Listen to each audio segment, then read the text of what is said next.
I saw this Panerai at the office the other day and I was quickly drawn to its beautiful finishing of the case and the interesting brown dial. But the main question in my head is this worth buying or should I stay away from it? Well, I put this video together to show you guys the good and bad points of this Panerai Radiomir Otto Giorni, so let's get to it. If you like our weekly videos, please don't forget to hit like and subscribe to our channel. To start off, I must say that I do love Panerai and their history. Even though the brand has some issues in the past with the finishing on their movements, the watchmaker has made a big comeback, and today the brand is offering a little more variety with the use of high-tech materials and complications. And yes, better craftsmanship.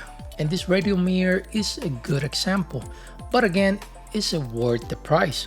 This one has an MSRP of $9,700, and I could think of a lot of great timepieces at this price range, and even much cheaper. So let's look at the details of this timepiece, and I will start off with the bad, or what should be improved on this timepiece. For this, I will start with the movement. So what's the point of having a see-through case back if you're going to cover 90% of the movement with one huge bridge? It makes no sense to me. At this price range, I don't expect a movement like Vacheron offers or components all hand finished, but as a watch collector, I would love to see at least a good portion of the components, even if it's a time-only movement. The second issue I have with this one is on the dial side.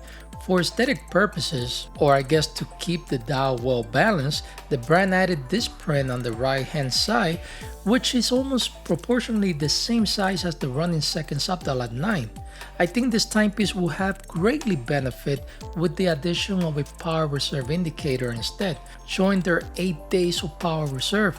Again, at this price range, I'm sure that could have been done, and it could have added much more value to this timepiece.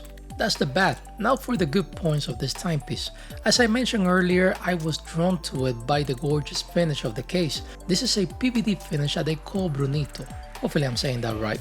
It kinda looks like vintage gunmetal. It's really well done. They accomplished this by adding a PVD coating to the steel and then brushing it to give it this vintage look.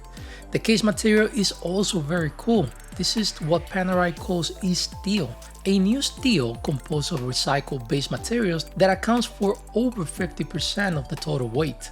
The dial finish is also very impressive.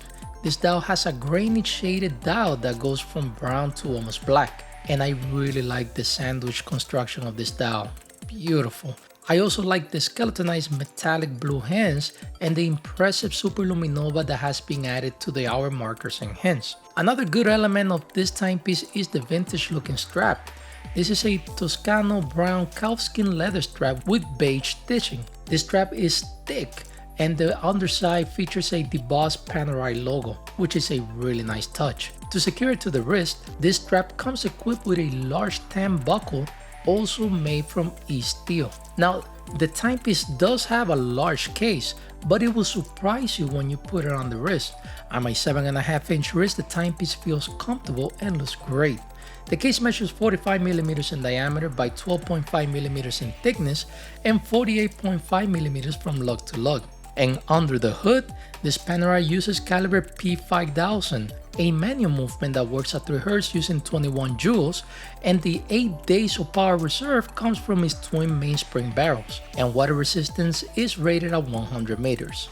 So, if you want something very unique with plenty of style, you can't go wrong with this timepiece. The cushion style case is unmistakable, even from far away. Plus you get a movement that can run for a whole week, and the warranty of this timepiece is phenomenal. 8 years of warranty. You're lucky if you get 3 years with many other luxury timepieces. Now, if you're still concerned about how much you'll be paying for this timepiece, well, there are a few contenders out there around the same price range or below. They may not be as stylish as this Italian timepiece, but they do offer a little more for the money.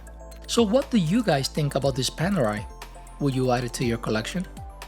For more info, click on the link below to visit our website or send us an email to sales@blacktagwatches.com. We accept all forms of major credit cards, cryptocurrency, and trade-ins, and financing options are also available. And if you like to be up to date with our latest releases, subscribe to our channel and make sure to turn on your notifications. And remember to hit like if you like our videos. Thank you for watching, and I will see you on the next review.